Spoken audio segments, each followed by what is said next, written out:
Shalom, this is Chacham Melech Ben Yaakov of Karaite Insights, back with you for another message. And what I would like to talk about today is something that anybody who knows me knows that I just constantly talk about again and again and again. It's one of my obsessions, and that is freedom versus tyranny. And there are two countries that there are three countries, I guess you can kind of say, that I've lived in my life. I grew up in the United States. I lived in Israel for many years, for about 15 years, with a couple of breaks here and there, but a total of about 15 years. And then I moved back to the United States. The reason I moved back to the United States is because I was just absolutely sickened to my stomach by what a tyranny Israel is. I just can't say enough bad things about that place. And when I say by that place, I don't mean the land of Israel. The land of Israel is beautiful. The people of Israel, there are some very, very beautiful people there, and there are some truly nasty, mean, evil, self-centered, materialistic people there. I always used to give the breakdown as 1/3, 2/3. Unfortunately, the 1/3 are the good people, and the 2/3 are the self-centered, materialistic, violent, nasty people who are, some of them, traitors to their own people. So that's the other place I lived, and the third place I lived for 3 months. So I can't really say lived, but I kind of lived there, was Morocco. I'd always had a fascination with Morocco, and in 2013 I just kind of hopped on a plane and went there, and then I went back to visit subsequently, and then I was able to go there for about 3 months. This was in 2014, and I lived there for 3 months. I was living in Marrakesh, and I was living up in the Atlas Mountains with a Berber family that had kind of quote unquote adopted me, and I'll probably be going back soon. At any rate, ironically, the place that I felt was the least tyrannical was Morocco. Now one could say, okay, well, I didn't live there for the same length of time that I lived in the United States or Israel, so I didn't really get to know the place. That may be true, but I kind of got the impression that for the most part, Moroccan culture and the Moroccan society is kind of has an attitude of live and let live to a certain degree, which is ironic because Morocco is a Muslim culture, and the perception of Muslim cultures is that they oppress freedom. But I did not find that when I was in Morocco. I thought the people there looked quite kind of free. They lived in dire poverty, but they did not seem oppressed by the government for the most part. In fact, I always like to point out that when I was up in the Atlas Mountains, which I was frequently and sometimes for extended periods of time, I never once, not once, saw a policeman, a police car, anything like that. These were people who were completely self-governing. If they had a dispute, which I didn't ever hear of anything getting stolen or no violence or nothing like that. Maybe there was disputes here and there, or, that was about it. And actually, the only time I ever saw a representative of the government, meaning police, was actually an army soldier, and he was in the market, the local marketplace in one of the local towns, basically just to settle any arguments or disputes that would come up. Other than that, when I was up in the Atlas Mountains, I literally not once did I ever see police, not even going through there. So that to me seemed like freedom. Now, when you contrast this with Israel, and when you contrast this with the United States, what you see are outright tyrannies. I'm not sure which is more of a tyranny, the United States or Israel. I believe it's actually Israel.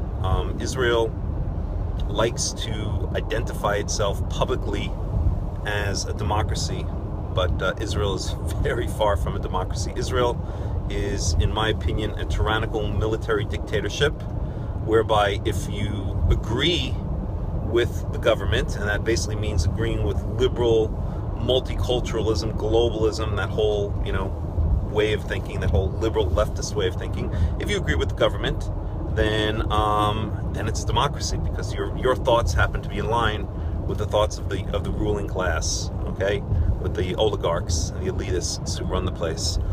If you don't, if you happen to be, let's say, a right-wing settler or a Kahanist or something along those lines, then you're basically screwed, because your views are not in line with those of the government, and you are considered basically a domestic enemy, a potential domestic terrorist, and you will see how quickly, you'll find out how quickly Israel is not a democracy. So let's make no illusions. Israel is not a democracy. I feel sorry for Israelis, because they actually hear it on TV, in their schools, on the news. They hear it so much. Oh, we live in a democracy. Oh, we're the greatest democracy. Oh, we're the only democracy in the Middle East. No, Israel is not the only democracy in the Middle East. Israel is not a democracy. Israel is, I always like to say, that is a military dictatorship that masquerades as a democracy for the consumption of the West. It pretends to be democracy. So you could say, well, excuse me 1 second here. Sorry about that. You could say, well, of course it's democracy. We have free and open elections. We have a free press. No, there are no free and open elections in Israel. There is no free press in Israel. The perfect example was Rabbi Meir Kahana. I am not a Kahanist. I overlap on what some of what Rabbi Kahana said, but when he tried to run for the Knesset, the second time I guess he tried to run, then he was booted out. He was not allowed to run under the guise of racism.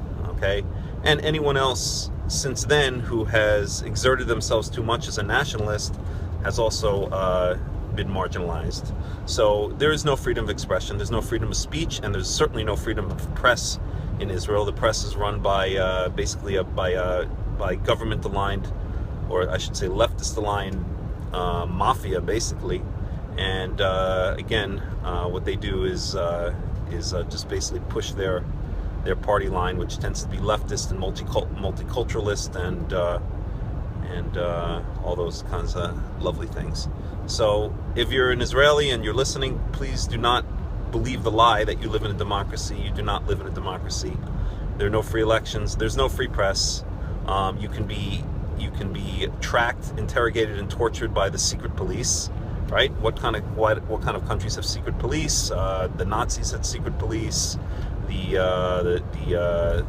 Russians had secret police. These are the kinds of countries that tend to have secret police, and the secret police are used to oppress, persecute, and torture those who don't agree with the government party line. So let's get this out of our mind that Israel is a democracy. Israel is not a democracy, not even close. Okay? Now, how about the United States? Well, unfortunately, I'm back in the United States. I'm no big fan of the United States. I don't like this country. I have no connection to this country whatsoever, except that the only reason I'm here is because Israel is so screwed up that I just felt that I didn't want to be there anymore until there were some serious changes there. So what about the United States? Is the United States a democracy? No, the United States is not a democracy either. The United States is also an oligarchy. It's also run by an elite. It's a materialistic society where the corporations and the leftist intellectuals run the country, and they oppress, disparage, look down on all those who don't agree with their views. Okay, this was played out, of course, in the most recent election with Donald Trump, where he represented a surge of, shall we say, kind of middle America or small town common sense against the hordes that are packed into the cities with their massive amounts of money, power, and voting power.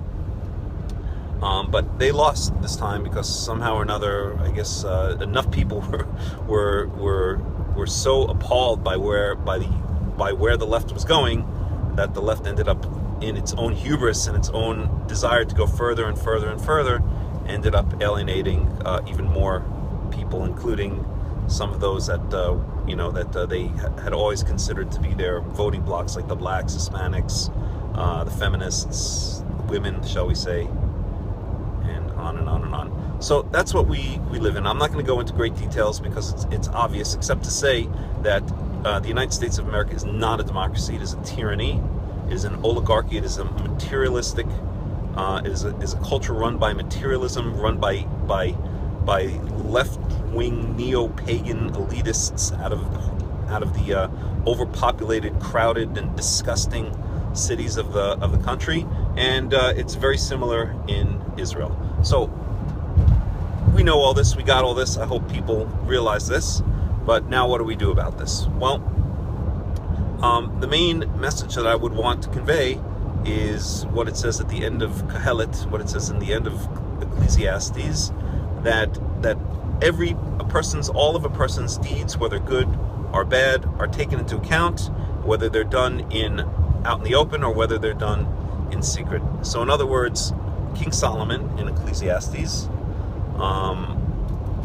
goes through an entire book where he philosophizes about injustice and the evil people seem to succeed and the good people seem to be held back, and it seems hopeless in this world, right? Everything seems upside down. Everything seems unfair. The good people seem to be constantly persecuted and oppressed, and the bad people seem to constantly be ahead. But what Kohelet says at the end of Ecclesiastes, at the end of the book, is that at some point, at some time, everybody gets paid back. Okay? It's basically the final statement in the book is a statement of one of the basic laws of our world, of our universe. And when I say our universe, I mean our physical/spiritual universe. I always like to call it our 5-dimensional world because I consider 3 spatial dimensions, 1 temporal dimension, as it's colloquially called. I can never say that word. And the 5th dimension is the spiritual world. Okay? That's the way I kind of like to call it. So in our 5-dimensional world, there are rules, and one of the most basic rules is the rule of karma. Many religions recognize this, and Torah is no exception, and that's expressed in that final statement in Kohelet, that everything gets paid back, good or bad. So my statement to all of those people in the world who have aligned themselves with shall we say, the evil forces of the world, although that sounds too dramatic, have aligned themselves with others who are trying to oppress and hurt others and control others and be nasty to others. There's such meanness and such nastiness both in the United States and in Israel and in elsewhere in the world. People can be so mean and so nasty to each other. It just ugh. You just kind of get this reaction like ugh, like what nasty people, right?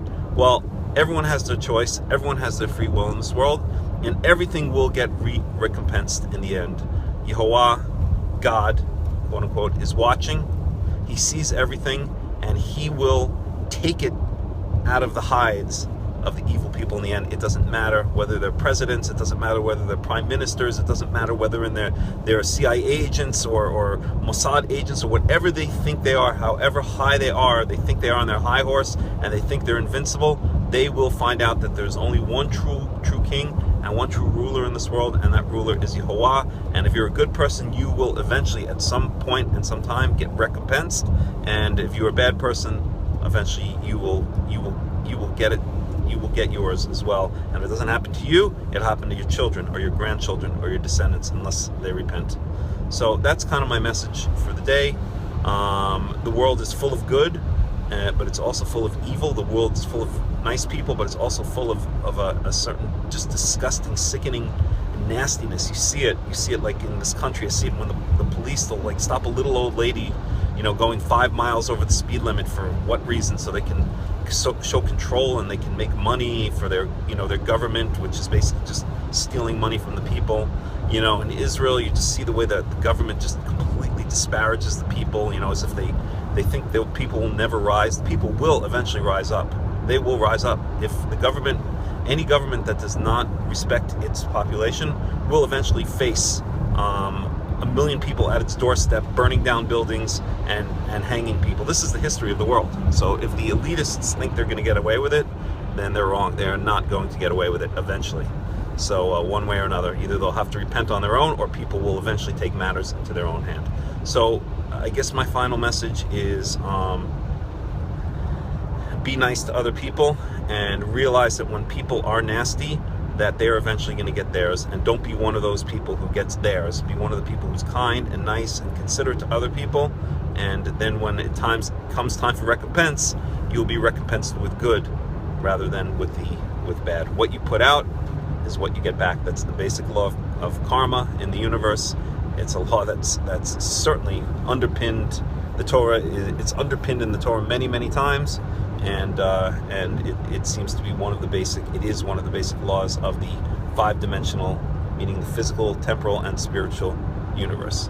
With that thought in mind, I will end, and I will pray to Yehovah that He be merciful. He's Erech HaPayim. He's long-suffering, meaning He waits a long time before punishing, but that He eventually, if people do not repent, that He eventually give them what they deserve, and many times over.